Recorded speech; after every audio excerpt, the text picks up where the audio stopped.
Okay, welcome everyone. Thanks for joining us once again for our PowerWeb Lunch Lecture Series. I am Francesco Lombardi. I am assistant professor here at TU Delft. It's my pleasure to host and moderate this lecture series.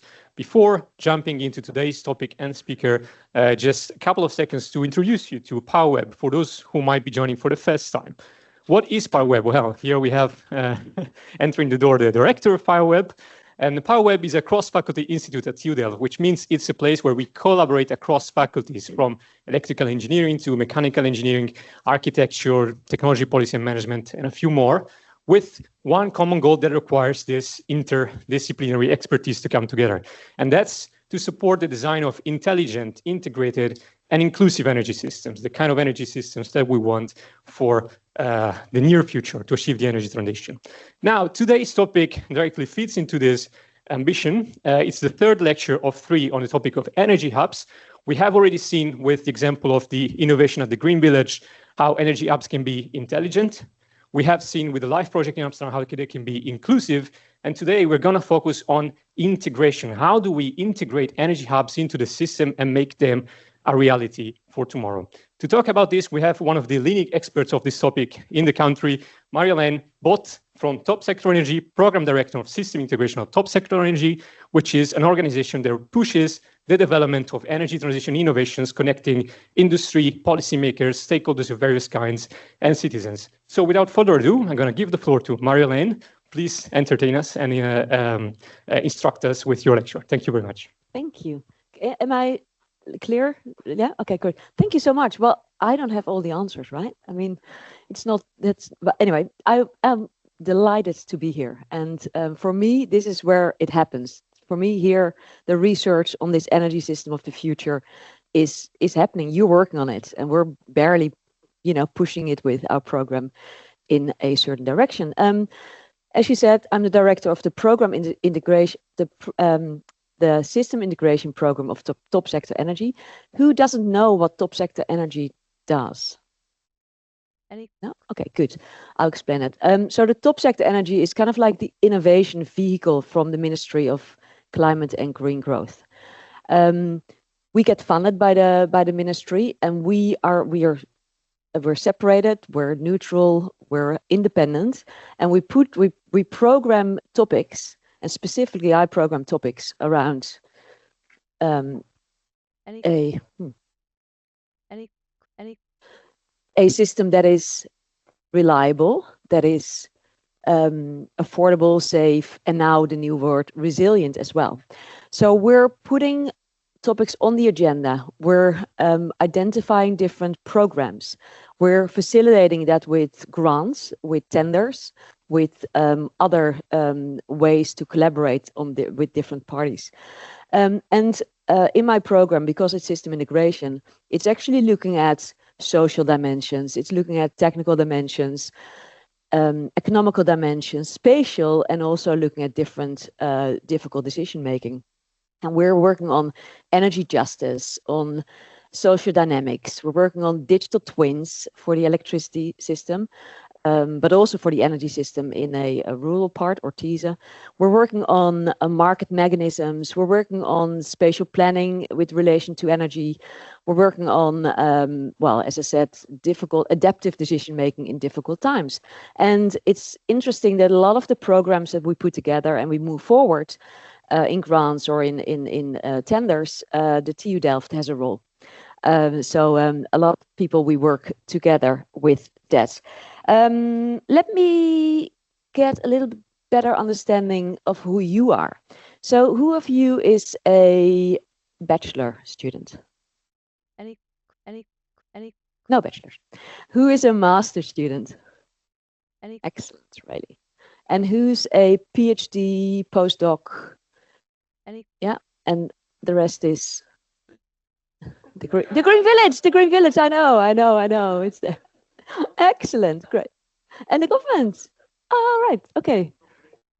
The company. Oh, good. So we've got all these different flavors here. Fantastic. And sorry, you're a startup. Good, excellent. Welcome. Fantastic. And I put some because I wanted to get your thinking and understand where you're at with this topic. So I put some quotes in here, and I'd like to for you to hands up when you agree, and keep your hand down if you do disagree. And I have to say these are not quotes that I certainly agree with, but I just want to put that there. Okay. Some of them I do agree with, though. Multi-commodity energy hubs are the ultimate solution for the energy system of the future. Who agrees with that? Any? Yeah, why do you agree with that?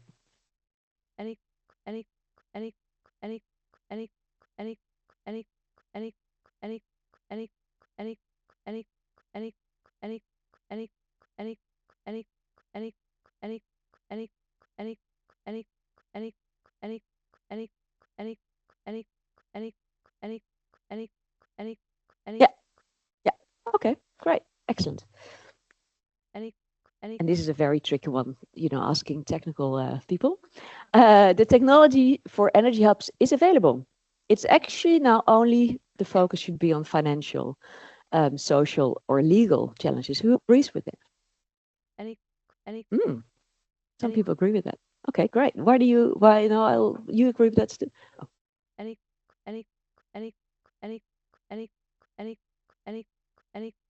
Financial and legal need special attention. Yeah.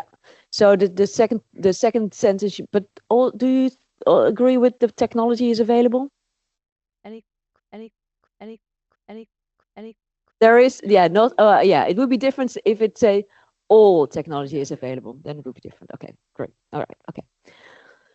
Hydrogen should be an integral part of the energy hub. Who agrees with that? Why do you agree with that? Oh, did you agree? No? Yeah? Oh, you agree? The energy density is much bigger than anything else, so it should be part of it. Okay, good. And then the last one, before I move on, energy hub optimization leads to multi-scale sub-optimization. Think about it. Yeah, so it means that if you optimize one energy hub, it could lead in a suboptimal bigger system, right? Because you focus on all the energy and it's kind of like different islands.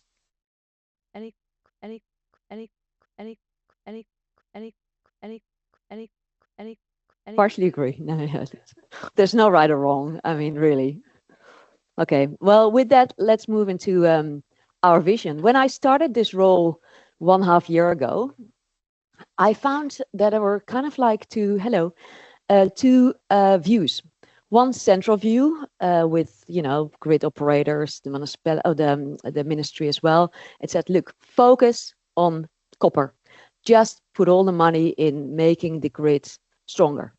And there were a lot of other people saying, no, we need to focus on local for local. Just do it decentralized, everything. And I think we moved away from that. We really moved away from it. And in the last 1.5 years, the discussion is very much on let's build a multi-scale, a multi-layered, multi-commodity energy system where different aspects are key in it. So not just the electricity energy hub, but a multi-commodity energy hub with different layers in a certain area. And it's making it just more complex, right? Because you don't have to look at just the technology perspective, but also to the legal and to the financial and to the government, to the collaboration and working together. How do you say that? The people and the organization that work together and the agreements between those. But this is what we think is the way to do. And already from the start of our program on this with my predecessor, we already said as local as possible, as central as needed.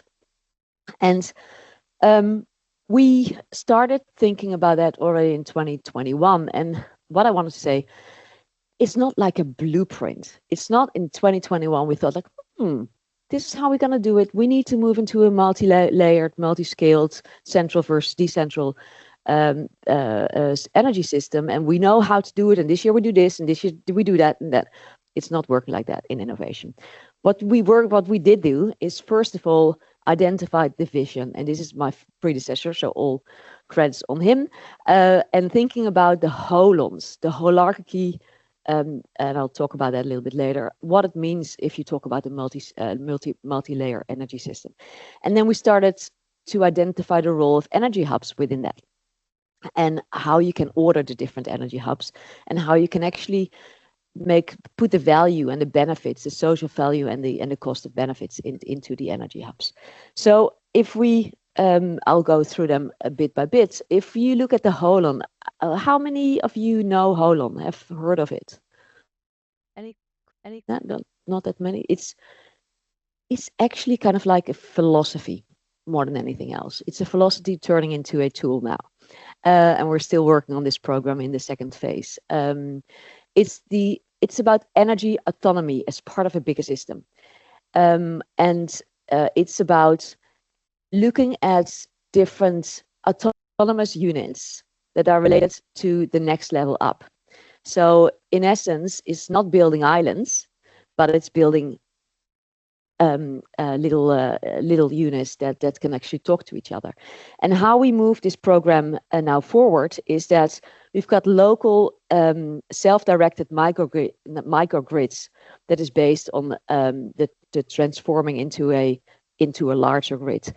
If you look at the Holon website, you can see the tooling that's behind it, and we're still working on that with a consortium. It's a tool that now is it's you can, with the tool you can run your Holon independently, and it's self-directed. So it's not there yet. It's not being widely used, but it's a tooling that gets people to work in that way towards that multi-scale and multi-layered energy system. There are going to be some master classes in September. So if you go to the website, if you're interested in learning about that more, just go to the website and apply for it. So that was our vision, right? Working with holons, and energy hubs especially have a certain role in that. And last year, when I came on board, we started to see like, okay, there are so many energy hubs popping up everywhere, and they're all different. And the municipalities and the provinces and also the ministry, they didn't know what to do with them, really. I mean, and we thought like, there might be some ordering in those energy hubs to get more a grip on what it is, what you talk about, what are different characteristics of those energy hubs, to make more sense out of it, really. So we asked Haskoning to do a research for us, and they came up with 4 families, archetypes. And within these families, they identify different characteristics, and they're, the technical characteristics, the financial, the governance, the legal characteristics, and they actually identified for each of those families all the different characteristics. And again, I mean, this is a building block, right? This is not the total truth, because all of these energy systems or energy hubs will be different. But this actually got quite a bit of traction, specifically in governance, to say like, oh wow, oh yeah, you can look at it, and that's an aspect, and that's an aspect, and that's an aspect to look at that. And I think in addition to what they came up with in terms of archetypes and characteristics, they also identified 1,200 potential areas in the Netherlands to look at as energy hubs. Okay, so we knew that, right? We had the families of energy hubs, and then we thought like, what is actually the value of it?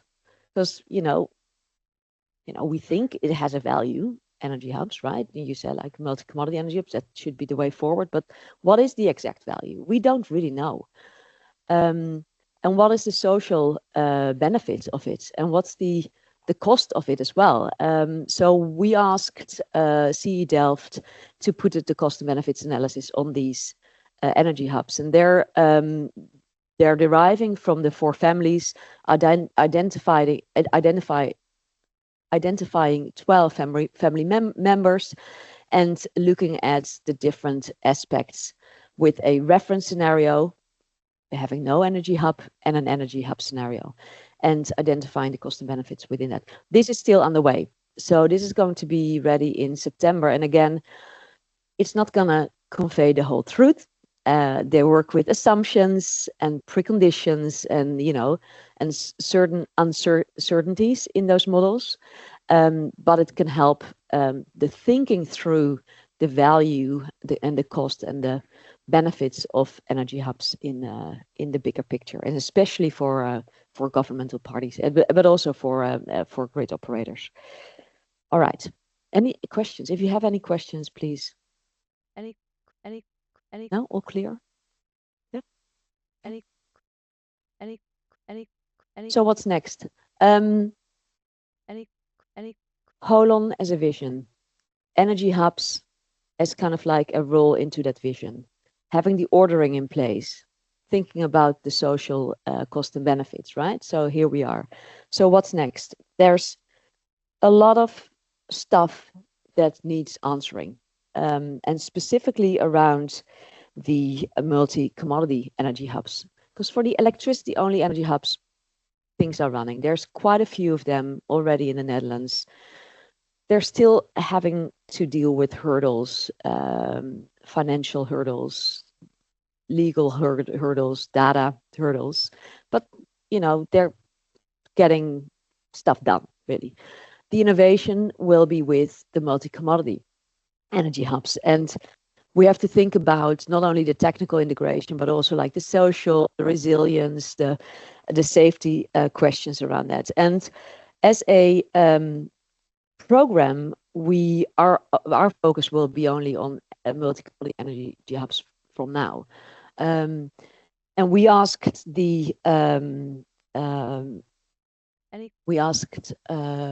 Common Futures to help us identifying what are then the innovation questions that we still need to answer to move into those multi-commodity energy hubs in the future. And they identified, I think they spoke with the TU Delft, quite a few of you as well. And I see some nodding, so that's good. And they identified 6 different topics, and you can see, they're in Dutch, but hopefully you slightly get the picture.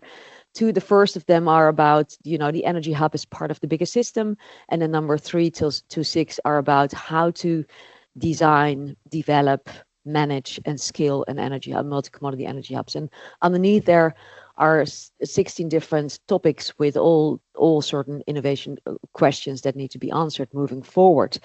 This is another piece of work that's identified the gaps really in knowledge about multi-commodity energy hubs. And to fill those gaps, we worked on a system integration MOI grant. Do you know who knows about this grant? This is one of the instruments that we have in the Topsector Energie. It's a grant that we work with the Dutch Enterprise Organization, the RVO, with, and this one's particularly is around integrating large-scale renewable energy into the energy system. It's a grant of 16.5 million. It's interesting. We got 51 pre-applications in, worth a total of 135 million. So there's going to be some selection, and there's going to be some matchmaking that our role is to see and look at all those applications and see if they can actually work together to make them stronger and more efficient. And we're not, from a Topsector Energie, we're not in the selection committee. Those are other people. So we help the consortium moving forward to make sure that their applications are the best that they can do. And what is this MOI about? So it's about integrating large-scale renewable energy into the system, and we're focusing on 3 different themes: transportation and distribution, yet making it more efficient, stimulating local use of solar, developing high voltage grids at sea, for example.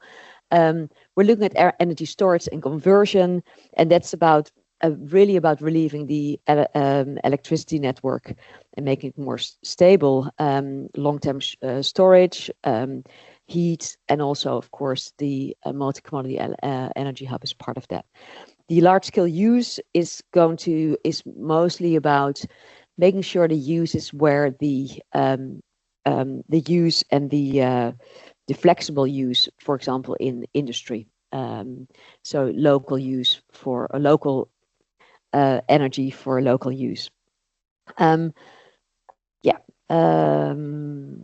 I think for all, well, the last two, energy storage and conversion, large scale energy use, I mean, these are themes relevant for the energy hubs anyway.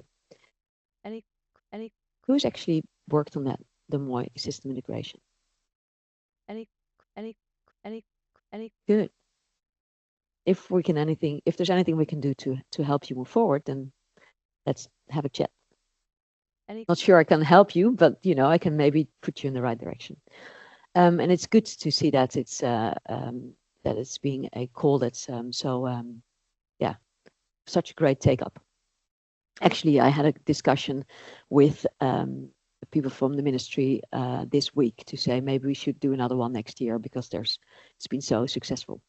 So we'll see where that goes. All right. And I think this is so what we've done, and this person started 2 weeks ago, is that we put a research coordinator in place. What we see, and I'm not sure if you recognize it, I think you might. There is a lot of research being done in around energy hubs, multi-commodity energy hubs, electricity energy hubs. A lot of research being done, all sorts of places in scientific world with with the bachelors, the hogeschool, how do you call it, the applied science. Universities of applied science, in the fields with there's so many research being done, and most of the time people don't know that the research being done. So we asked the person to actually find out what's been worked on so far in relation to multi-commodity energy hubs, to make sure that there's a structured approach to identify it and learn from each other, but also to find out in the practitioners field, find out the needs that they have to move things forward, and relay them to have an easier connection between the research and the people that are working on it, so you can actually create better study and better results. So, and the insights of this person, and this person is going to connect with a couple of you guys as well. That person is, or the outcome of this study hopefully will move forward as a structured approach to be much more elaborate on the different studies that we do on and research that we do on energy hubs, but will also feed into our program of next year. So, and then lastly, the future. I'm a bit quick now. Okay, the future, and I hope a lot of questions you have still. Holon,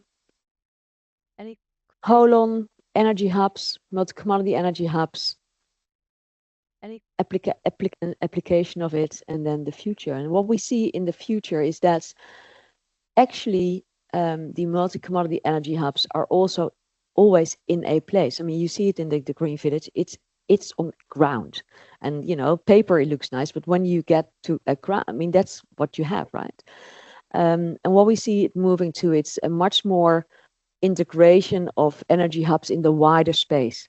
So connection with agriculture, connection with urban developments, connection horizontally, and also connection vertically, connection with what people can do and decide on the ground. What is there to do on the municipality level, on the province level, and regional, etc., and up until the ministry? Because there's so many people, so many layers that think about the energy system and that put in place where large scale investment must be, and spatial impacts of that. So all that more integrated approach on the area based, how do you say that? On the how to move forward the different areas and the design of the different areas with the renewable energy system, new energy system in it. That's something that we will work on in the future. And we started that with a program that's called Spatial Planning for Energy, Ruimte voor Energie. Do you know that study, and it's finalized the last couple of months, which was really a way to have municipalities think about energy planning and spatial planning for energy in their urban planning processes. It's never done before. So you had the people planning the urban areas, you had people thinking about energy, but they've never actually sat together to make sure that it's an integrated approach. So that's something that's starting now. It's not finished yet. Today, actually, the ministry put a letter to the parliament. I'm not sure if you've seen it, about their decentralized vision. It's the first time they're putting a letter to parliament about this. Up until now, it was mostly a central vision. And decentral was a little bit, for any that happens, with the undercurrent, but not really up there. And now they put a vision in there, which is a big step. And hopefully they put it through with the new cabinet to have some serious money to create this as a vital part of the energy system. And our program for next year will move to this direction as well, to work with people in different energy hubs to create that integral view of what is needed to plan those energy hubs. And and actually I wanted to ask you, because I think there's 1,000 energy. Sorry, you had a question. Yep.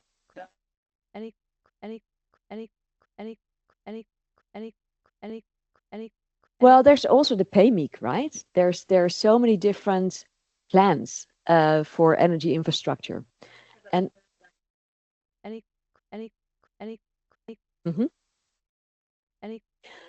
yeah, but no, you're right. So there's different agreements on space, and they're not always linked to each other. Let's put it that way. So yeah, but I don't think the PayMeek is already integrated in that, for example. And then if the Novex has everything in it, which I don't think it has, but then how does it actually get to the ground? And what is the space for people living on the ground for their own solution? So it needs to be much more aligned. And what you see happening is that people starting to build an energy hub, right, with all the right intentions and putting a lot of time, and then at step number 6 they hear like, something else is being planned in this place. We wanted to know that before, you know what I mean? So it's kind of like a timely matter and a much more integrated approach up front to make sure what are your solution potential here. And yeah, of course, yeah, it is new, and you don't have all the answers yet, right? No, exactly. And some are more integrated than others, right? And again, all the municipalities are different, and some of them are very much looking into the integration, and then others reinventing the wheel. And so we think there's a lot of potential there to learn from different aspects and to actually put things together horizontally and vertically with the different layers. You had a question. Maybe we can learn something from the sector of the soil and the water, because in the past they also wanted to influence the spatial planning.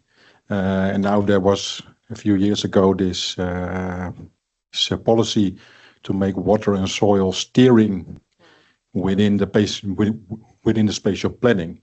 So maybe the energy is the next thing to be of influence for the spatial planning, and we can take some things from the past, from the soil and water for this.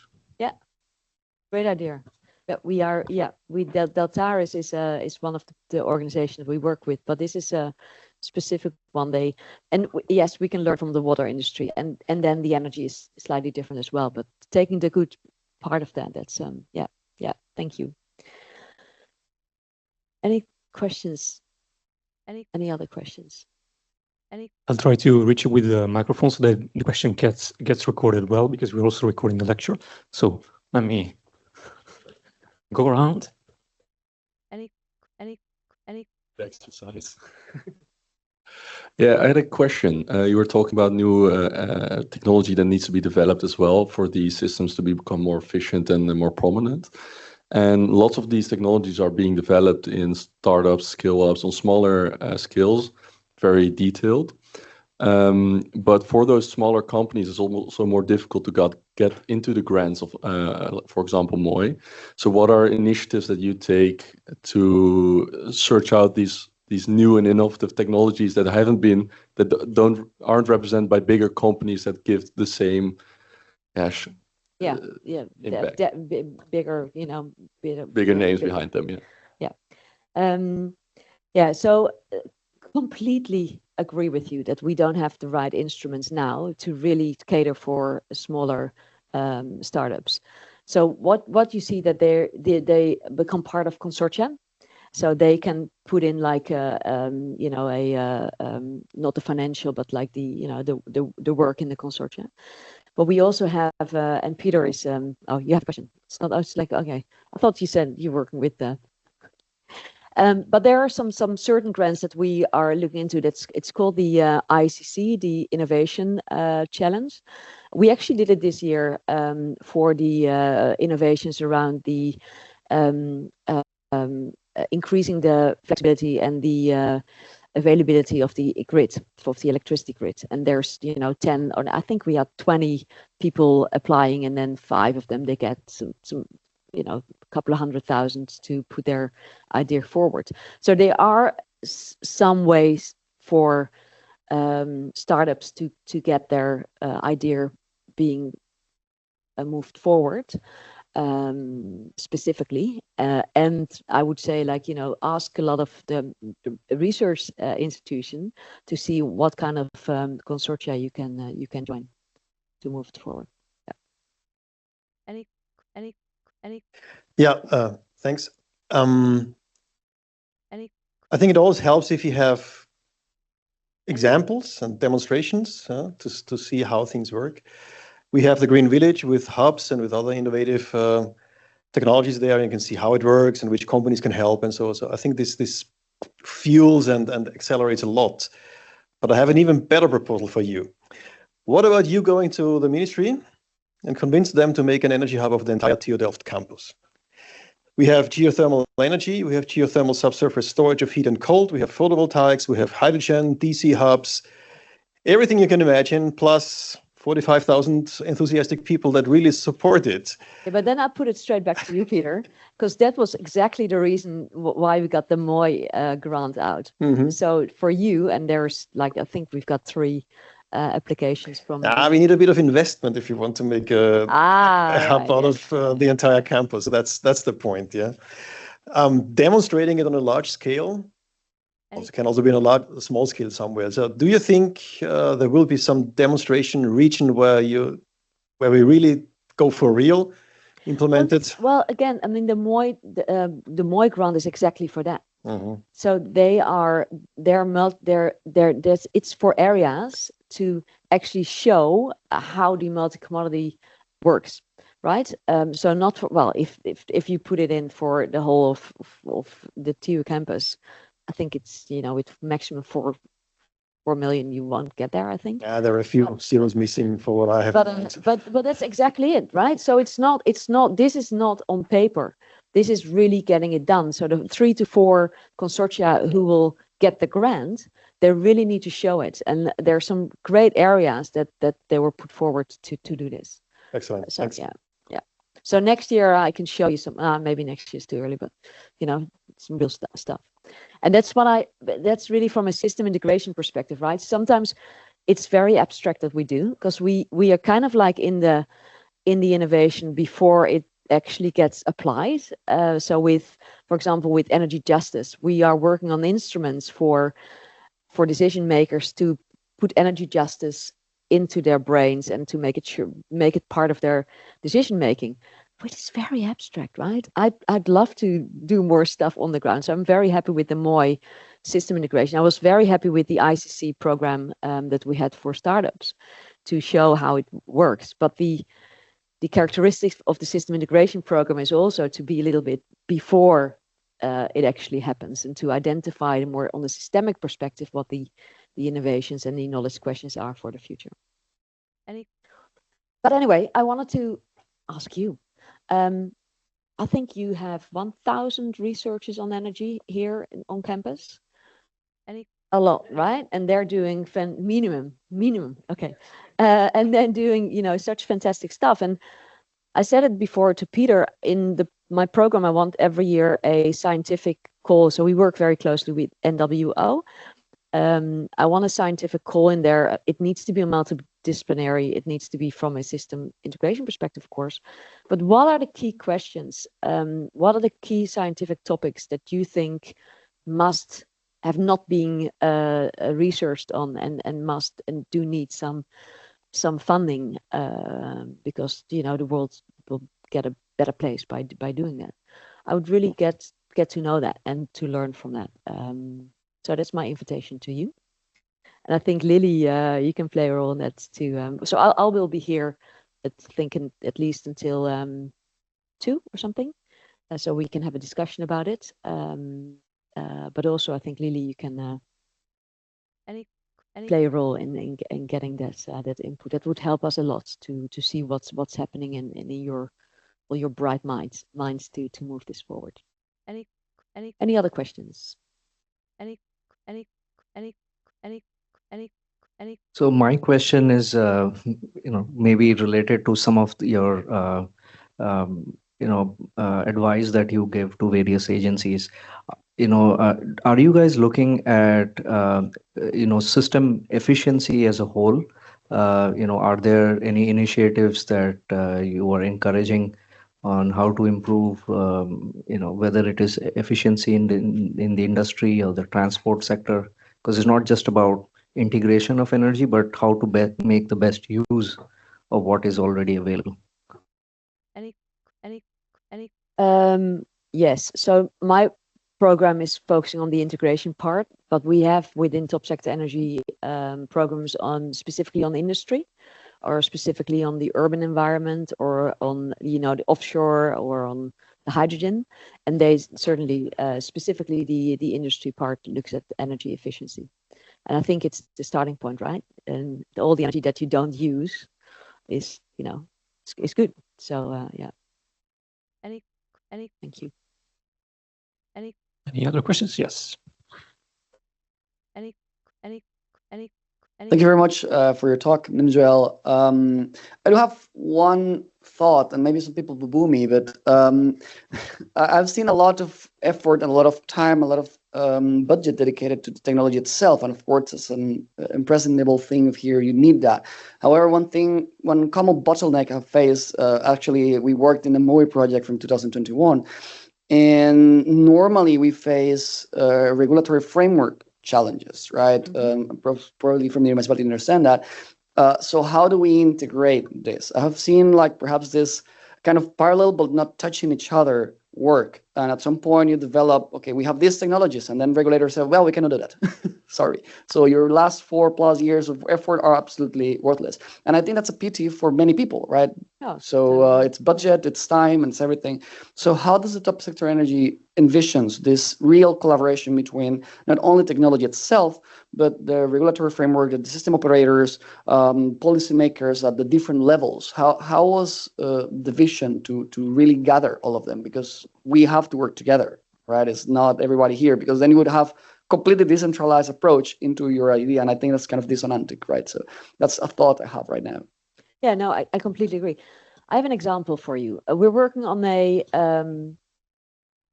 knowledge infrastructure around integrated system studies, which all the system modelers, the Quintels, Calavasta, and all those kinds. They're working on energy studies from mostly one perspective, and the questions that we have in the future will be more integral, right? The more from a macro to micro economic level, etc.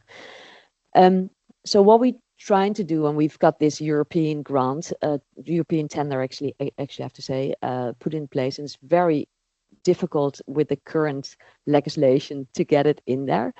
But we want to organize this collaboration between those different partners, users, and also the people that actually are making that, to work together in this open space to move this thinking forward, and to make sure that their models are interconnecting, that they're more transparent, better understandable for the people that are using it. That's an example, I think, where we really very consciously put the different layers together in a something that will move the whole thing forward, because that's what it is like, right? Last year I put something forward or I did a little investigation in how can we make more impact with the stuff that's coming out of our project or our program, because a lot of the stuff is sometimes their analysis and they have a great take up, but I want everything that we do moving forward, either in a next research, or in a certain collaboration, or in a thought process of a skill up, or something that policy making, or whatever. And that's exactly how you can't do it from a technical perspective alone. So in our collaboration, we definitely take that into account. And if we have tenders where a certain, like for example with the families, and we had a board of advisory on that project. Well, it wasn't a little project, but on a project with all with the government in there, with the energy companies in there, with the grid operators in there, with some of the users in there, with the municipality in there, etc., etc. So they all work together to get a better grip on what it is, and this was specifically for those families, energy hub families. So that's basically what we're working on. Yeah. Any more questions? Yes, one over there.